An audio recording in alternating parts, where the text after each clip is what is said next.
Alright, so I finally got my SA15 Dual 2, and I love it. This thing's huge. There's all kinds of videos on how big it is and all the specs and everything, but I've always wanted a 15, and I finally got it. Though actually the one I wanted. I waited for my income tax money and got it. So I'm currently building a box for it. It's almost finished. This is it right here. This is my first major box build, so I'm really just learning as I go and made a lot of mistakes, but overall it's pretty solid. So basically I'll show you my setup now. I have a 12, but I just want more lows because I love bass. So, and I have a RE Audio 12 right here, and it's running off of a Rockford Fosgate Prime 1200, and this thing actually bottoms out. You can hear the I guess you'd say the voice coil bottoming out on the magnet or the motor structure or whatever. So this amp puts out a lot of power. It's wired at 1 ohm, and it's straight off this excess power 925, so almost no voltage drop really. And this battery's rated at I think 2000, and I'm nowhere near that, so it's got plenty of voltage.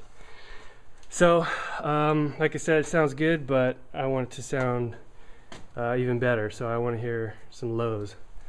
So that's why I got my 15 and started this box build.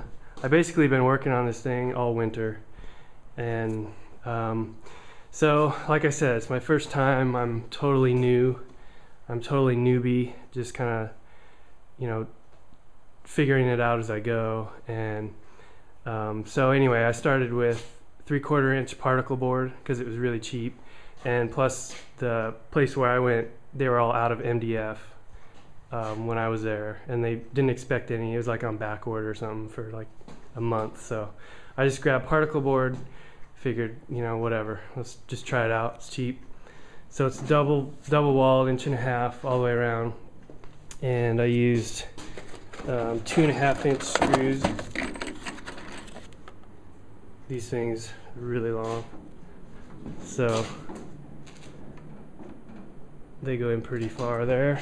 And I use fiberglass resin, probably about a gallon total, all over on the inside, and it's in there pretty thick.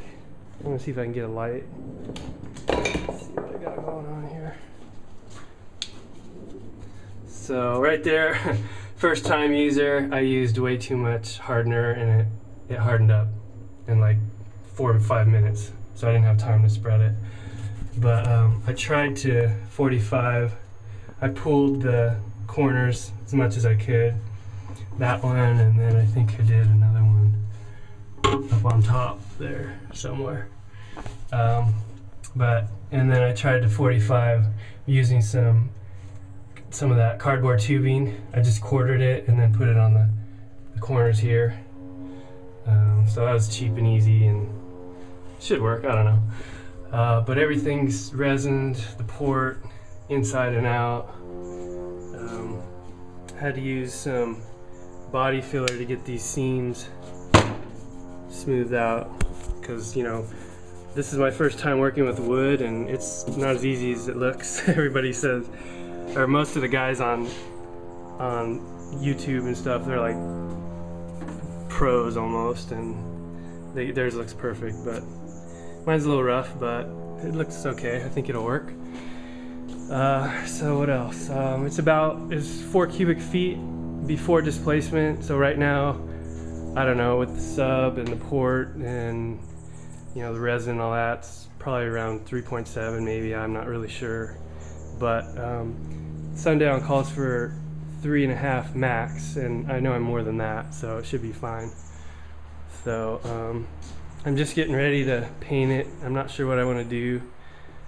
Probably Duplicolor, Plasti Dip or something. I got a couple of options down here, so try something out, and I'm gonna try something funky with this. We'll see what happens there. I don't know yet. And so I guess that's about it. I'm gonna throw this in there and hook it up and just kind of run it. Oh, I got some wires here. I already got them all connected and everything. And then this is gonna go, these are all soldered up.